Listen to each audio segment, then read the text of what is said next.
Let me just say that the polarity of the system, whether you're in a Hi, everyone, and welcome back. We are joined today by Professor John J. Mearsheimer to discuss the rules of a multipolar world order and also the struggles of the United States, but also Europe, to adjust to this new system.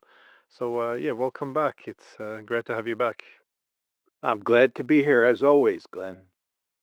So, we saw that after the Cold War, the behavior not just of the United States but Europe obviously began to change after the Cold War, and this was quite natural to a large extent because the bipolar world order had been replaced by a unipolar world order.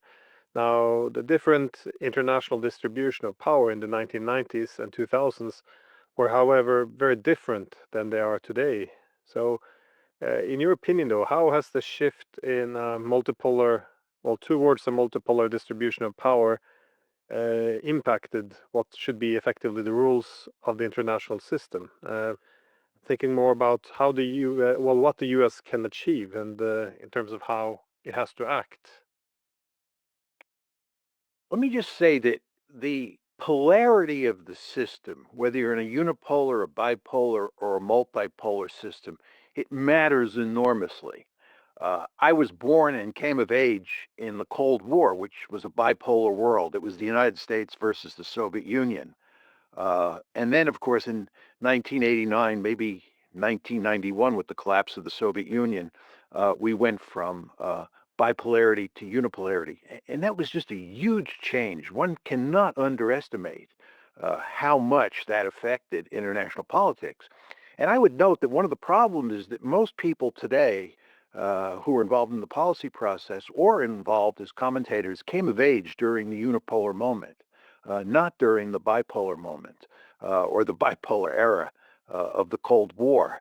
And they got used to a situation during unipolarity where the United States and its European allies were extremely powerful and had all sorts of leverage all around the world. There were countries like China and Russia and Iran and North Korea, of course, that were unhappy with that situation, but there was not much they could do about it because there was a unipole, that was the United States, and it was backed to the hilt by the Europeans. But what happens, in my opinion, around 2017, we can argue about exactly when the world went from unipolarity to multipolarity, but we moved out of a unipolar world into a multipolar world. And it's very important, Glenn, to understand that this is the first time since 1945, before the Cold War, that we've been in a multipolar world. And a multipolar world is different than a bipolar world. A bipolar world is a rather simple world because you have two great powers, they're face to face, and they, in a very important way, kind of divide up the world between themselves. That's an oversimplification, but it sort of gets at the essence of what's going on in bipolarity. But in a multipolar world, like the one that we live in, you have three different great powers, and you also have a host of major powers, countries that are not quite great powers, but wield a lot of influence in the system. And India would fit in this situation or in this category. So we're now in this multipolar world. But the problem is that we have all these policymakers and pundits and policy analysts who grew up in unipolarity, and they're used to thinking of the world in terms of unipolarity. And many of them still think that the United States is Godzilla and that it can use its economic leverage and its military might to get its way wherever it wants. Uh, but that world has gone away.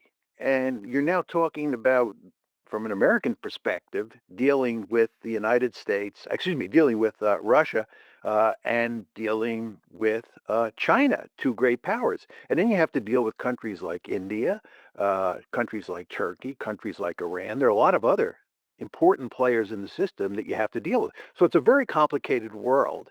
And also in this world, America's power has diminished, not in an absolute sense. Economically and militarily, we've grown more powerful over time, but relative to the other states in the system, we've lost power. The United States now faces a peer competitor in China. The China that the United States faces today is fundamentally different than the China it faced in 1990 or the China that it faced in 2000. And therefore, the United States has to deal differently with China today than it has in the past. And again, I think most American policymakers and policy analysts and pundits haven't really come to terms with that. They're just limits to what we can do. We meaning the United States. And really, it's not just the United States, it's the United States and the West.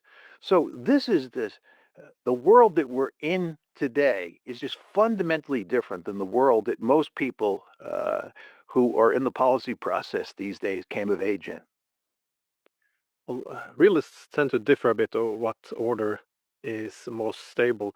I was always a bit critical of the ability of stability in the bipolar system, simply because if there's two major powers, one side loses, the other side gains, and it sets everything very sharp in zero sum. But I was of the idea that if you have a third pole or fourth pole, that if A and B weaken each other, then C will come off and be much stronger. So in the 19th century, you had the British and the Russians going against each other, and suddenly you have America, Germany, Japan, all these other new centers of power emerging. But how do you see how do you make sense of what's happening now though with the United States and Russia, India, China? Because we just had this meeting at the SCO, and it looked like Trump for he had the right instincts for a while. He more or less repeated the Kissinger caution that we should not push the Russians into the hands of the Chinese. But what happened with India, though, this is very strange actions which were made. This yeah, punishment and even humiliation of the Indians, which made them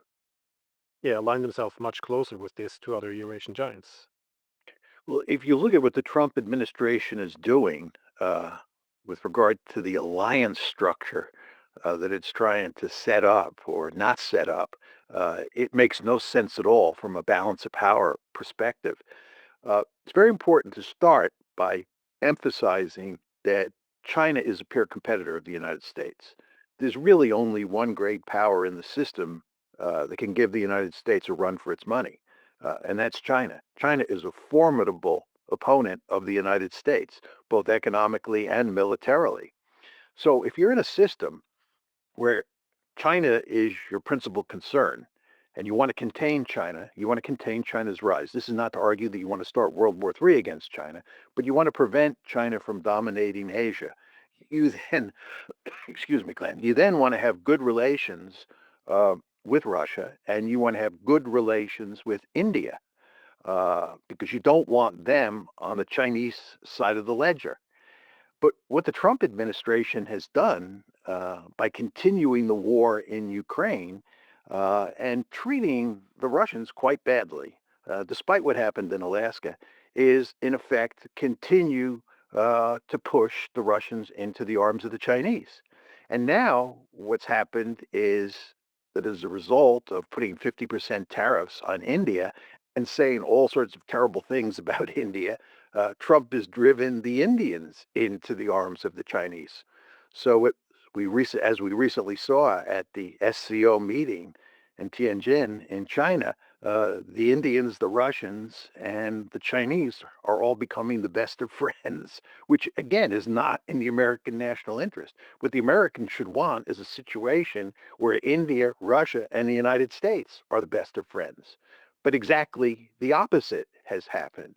This is just not in our strategic interest. And one can only scratch his or her head and ask, what do the Americans think they're doing? Or put it more pointedly, what does President Trump think he's doing? This is it's a gross violation of balance of power logic. We live in a multipolar world.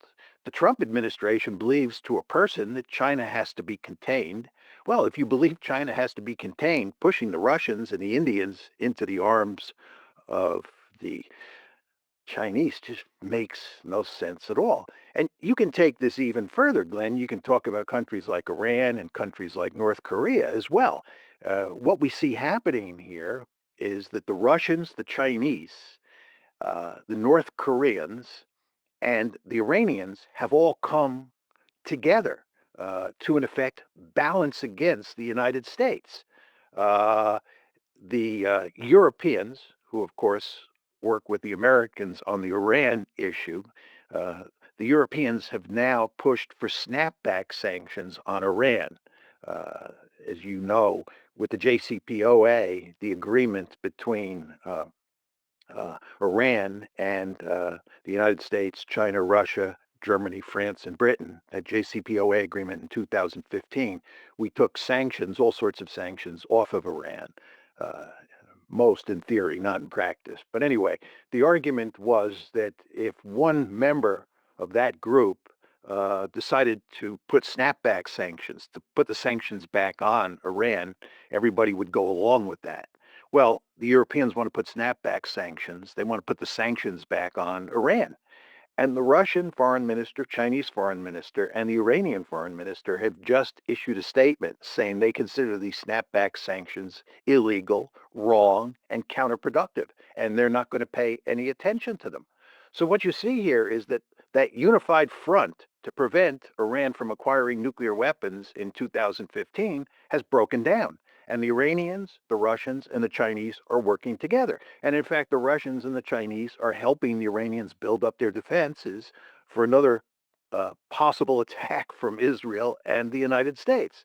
So, if anything, U.S. Iranian relations have deteriorated, making it more difficult to prevent Iran from acquiring nuclear weapons and making it more likely that the United States will end up attacking Iran again, which is not in our national interest. We should have good relations with Iran. We should be going to great lengths to get help from the Russians and the Chinese to prevent Iran from getting nuclear weapons. But instead, we're cutting in the other direction and we're pushing the Iranians, the Chinese, the Russians, and the North Koreans together. And of course, just a word or two about the North Koreans. If you noticed, when they just had this big celebration this past week in Beijing, celebrating the end of World War II in Asia, North Korea's leader, China's leader, and Russia's leader. They were all there together, arm in arm, celebrating the victory. So you can see very clearly what's happened here. We've driven these four countries, China, Russia, Iran, and North Korea, closer together, which is not in our interest. And now we've pushed the Indians into that same uh, uh, arrangement, into that same coalition. This makes absolutely no sense from an American point of view. But that was a common warning, though, in the 1990s against unipolarity because, well, they said it would do two things. One, it would exhaust the resources of the United States and the political West, but it would also incentivize other rising powers to collectively balance the West because in the unipolar order, in order to be only one center power, it makes sense to contain all other regional powers. But in a multipolar system, it only encourages collective balancing. So, for example, encouraging India to not trade with Iran just means that Iranians will be more dependent on China.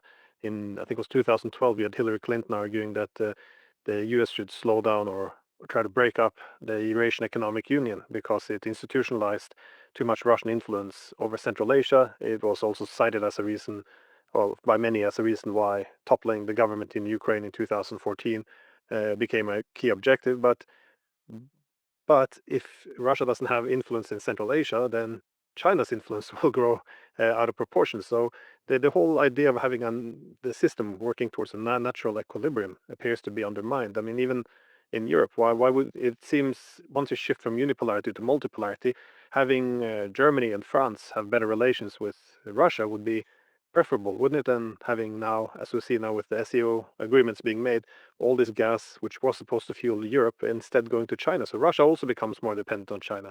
It just seems that some of this should should be common sense, but we're not really doing anything towards this end. But do you think Trump appreciates that it is a multipolar system? Because he recently now tweeted out that Russia and India has been lost to China, but the whole point of the Russians and Indians isn't that they want to align under Chinese leadership to go against America. They see China as being the main partner to work towards a multipolar system where they're independent centers of power. But nobody wants to join a Chinese bloc. I mean, against America. I think they're more instead of going against America, they want to go against American hegemony. But that's two very different things. So do you think Trump sees the world as being bipolar then? Because I have a hard time making sense of some of these decisions being made. Before I answer that question, Glenn, let me just make one quick comment on what you said about